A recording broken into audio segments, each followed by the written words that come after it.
साथियों नमस्कार, मैं हूं महेश शर्मा। आज हम बात करेंगे मोबाइल में एक्सेल से किस प्रकार काम किया जाता है। मैं आप लोगों को जो संस्थागत कार्य हैं, जैसे विद्यालय के कार्य हो, ऑफिस के कार्य हों, विद्यालयों की बहुत सारी जानकारी हमें जनशिक्षक के माध्यम से या संकुल स्तर पर भेजना होती है, वो किस तरह से हम मोबाइल के द्वारा तैयार करके भेज सकते हैं। सभी शिक्षकों के लिए बहुत काम आसान हो जाता है। ऐसा करने से हमारे पास की फाइलें कई दिनों तक सेव करके हम रख सकते हैं, ताकि हमारी जानकारी हमें दोबारा न बनानी पड़े, बार बार नहीं बनानी पड़े। इसके लिए सभी शिक्षक इसे ध्यान से देखें। मैं सबसे पहले आपको एक आपके स्क्रीन के ऊपर दिखाई दे रहा होगा, एक हरे कलर का एक्सेल का एक ऐप दिखाई दे रहा होगा। तो मैं इसको ओपन कर रहा हूँ। इस तरह से आप ओपन होने के बाद देखिए, यहाँ पर एक प्लस का निशान दिखाई दे रहा है। इस प्लस के निशान को हमने ओपन किया। यहाँ से हमने नई सीट हमने खोल ली। इसमें से सबसे पहले इस तरह की सीट आपको प्राप्त हो गई है। सीट प्राप्त होने के बाद में हमें किस विषय पर कार्य करना है, ये हमारे पर निर्भर करेगा कि हम किस तरह से कार्य करते हैं, इस पर किस तरह की जानकारी बनानी। मैं आपको थोड़ा सा लिखना और रो को छोटा बड़ा करना, कॉलम को छोटा बड़ा करना आपको बता देता हूँ। सबसे पहले आप ये सीखिए, हमारे साथी यहाँ काम करने जाते हैं तो इस तरह से सिलेक्ट होते होते और कहीं का कहीं कर्सर चला जाता है, लिख नहीं पाते हैं। तो उसके लिए सबसे पहले आप ये मानिए, जो ABCD इस तरह दिखाई दे रहा होगा और साइड में आपको 1 2 3 4 इस तरह से रो दिखाई दे रहे होगी, ABCD के रूप में कॉलम दिखाई दे रहे हैं। हमने B के ऊपर अंगूठा रखा, इस तरह से पूरा कॉलम सिलेक्ट हो गया। C के ऊपर रखा, C का कॉलम सिलेक्ट हो गया। D के ऊपर रखा, D का हो गया। A के ऊपर रखा, A का कॉलम सिलेक्ट हो गया।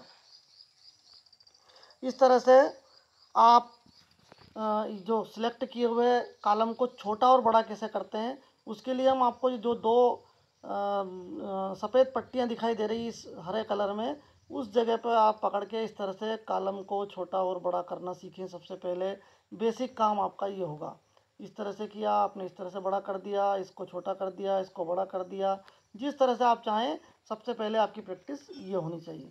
इसी तरह हमने एक रो को सिलेक्ट किया और रो के ऊपर उंगली रखकर, अंगूठा रखकर हम इस तरह से पकड़ के छोटा बड़ा करना सीखें। ये सबसे पहला काम हो गया आपको। इसके बाद में आपको लिखना किस तरह से शुरू करना है। जिस जगह पे मेरा जो सिलेक्टेड जगह है, उस जगह पर आप 2 बार अपने उंगली या अंगूठे से टच करेंगे तो आपके सामने इस तरह से कीबोर्ड खुलकर सामने आ जाएगा। अब हमने उसमें हमारा जो फॉर्मेट है वो किस तरह से लिखना है वो देखिए आप। जैसे उदाहरण के लिए हमें सरल क्रमांक पहला हमारा कॉलम होता है, तो हमने सरल क्रमांक लिख दिया। दूसरे कॉलम में आप देखिए, दूसरे कॉलम में हमने लिखना है बच्चे का नाम। एक बच्चे की टेबल बना रहे हैं हम, बच्चे का नाम, और इसमें भी हमको लिखना है पिता सहित। तो हम इस तरह से लिख सकते हैं, पिता सहित। इसके बाद में आपको लिखना है कक्षा, हमने लिख दी उसकी कक्षा।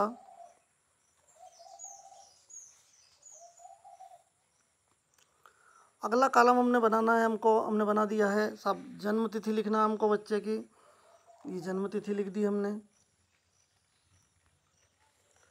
इस तरह से हमने 4 कॉलम बना लिए। लेकिन हम जो जानकारी बना रहे हैं उसका नाम लिखना भूल गए ऊपर। अब ये किस तरह से करेंगे हमने फिर से एक आड़ी रो को सिलेक्ट कर दिया। यहाँ पर कुछ चीज़ें आपको दिखाई दे रही होगी, इसमें क्लियर दिख रहा है, फिल दिख रहा है, इंसर्ट डिलीट इस तरह दिखाई दे रहा होगा। हमने एक रो को इंसर्ट कर दिया, एक रो हमको ऊपर फिर मिल गई। लेकिन जब हम नाम लिखना जा रहे हैं, जैसे मैंने मेरा जनशिक्षा केंद्र का नाम लिखना है इसमें, और मैंने लिख दिया जन शिक्षा केंद्र हाई स्कूल पीपल कोटा, ये मैंने लिख दिया। लेकिन आप देख रहे होंगे कि एक ही कॉलम में वो जगह हमको दिखाई नहीं दे रही है, साइड में निकल गई है।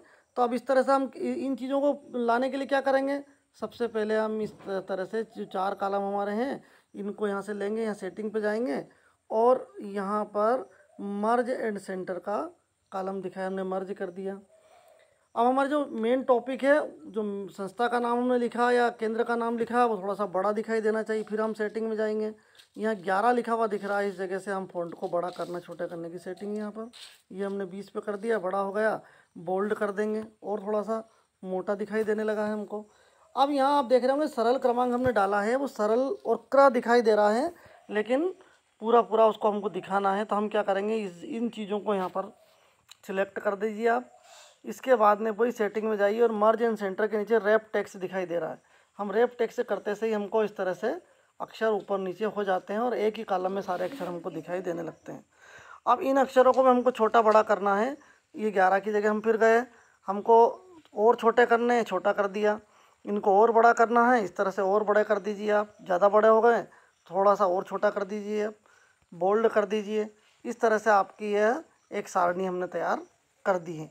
इतना आप काम करिए दोस्तों, और इसके बाद में जब इतना काम आप करना सीख जाएंगे तो किस तरह से कलर करते हैं, किस तरह से बॉर्डर करते हैं, किस तरह से उन कॉलमों को हम पूरे साथ में सिलेक्ट करके सबको एक साइज का कर सकते हैं, इसके लिए मैं आपको अगले वीडियो में आपको जानकारी दूंगा। मुझे उम्मीद है इतने से कार्य करने में आपको बहुत ज़्यादा समय नहीं लगेगा। आप कमेंट में ज़रूर बताइए ताकि हम आगे की और जानकारी आप तक प्रेषित कर सकें।